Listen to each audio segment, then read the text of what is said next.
Le Mali est plongé depuis les attaques lâches et barbares des petits aventuriers du Mouvement national pour la libération de l'Azawad, MNLA, contre quelques garnisons de l'armée malienne en janvier 2012 dans une crise multidimensionnelle. Que de civils et de militaires tués. Des milliers de déplacés internes et de réfugiés. De la rébellion séparatiste, la lutte armée a pris une forme d'hydre, ce monstre mythique à plusieurs têtes. Des groupes armés extrémistes contrôlent des pans entiers du territoire national.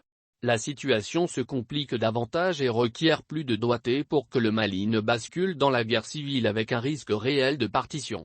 La sortie du cadre stratégique permanent contre les propos tenus par le ministre de la Réconciliation nationale, le colonel Ismaël Ouagué, lors de la réunion du comité de suivi de l'accord, CSA, le 5 octobre 2021, constitue une illustration parfaite de l'extrême précarité de la situation.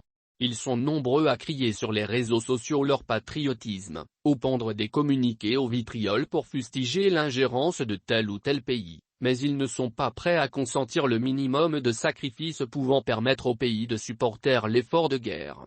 Aucun responsable de la transition n'a diminué ses avantages.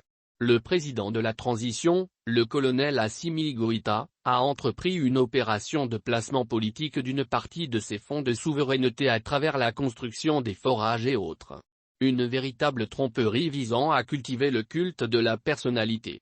Le Premier ministre issu de M5 RFP qui criait jusqu'à perdre sa voix dans la rue sous le régime IBK, n'a renoncé à rien et continue de bénéficier des mêmes avantages que ses prédécesseurs. Idem pour les ministres et les responsables des autres institutions. L'Union nationale des travailleurs du Mali, UNTON, et d'autres syndicats ne renoncent pas à leurs revendications d'augmentation salariale ou de primes.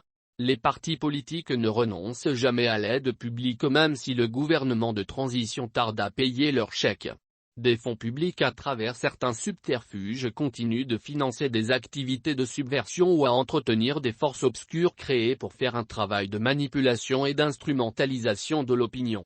Pour ces différents acteurs de la vie publique, il suffit de crier dans les médias ou sur les réseaux sociaux son patriotisme. Ils savent tous que le Mali est un pays en guerre qui a besoin d'énormes ressources pour acheter non seulement des équipements militaires mais aussi les entretenir. Le sens du sacrifice doit amener le président de la transition, le Premier ministre, les membres du gouvernement, les responsables des institutions de la République, à diminuer pendant cette période leurs avantages. Ils peuvent renoncer aux 2-3 de leur traitement toutes proportions confondues. L'UNTON et ses syndicats affiliés peuvent appeler leurs membres à renoncer à une partie de leurs avantages pendant un certain moment. D'autres syndicats peuvent procéder de la même manière. Les fonds ainsi collectés serviront à 60% à acheter des équipements militaires et à construire des infrastructures dignes de ce nom pour les soldats. Les 40% seront orientés vers des vraies actions de développement au profit des communautés locales. C'est ça le sens du sacrifice.